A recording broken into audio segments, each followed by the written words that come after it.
So when we talk about quality soap, I get this question a lot. Well, can't I just go to the store and buy soap? I mean, we're talking about hand soap here, right? And the short answer is no, you can't do that anymore. FSMA says that you can't, right? Because how do they know what's in that soap? One, really, and two, what happens if someone, I don't know, gets it in their eyes? What happens if they ingest it? And then three, you don't have an SDS for it, so now you're totally out of compliance.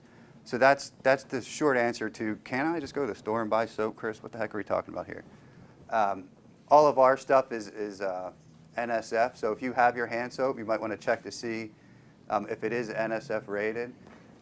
It just basically means that NSF came in and that as a manufacturer, we comply with all the regulations, which are strict, so that for the end user, you get a good quality product and a consistent product, right?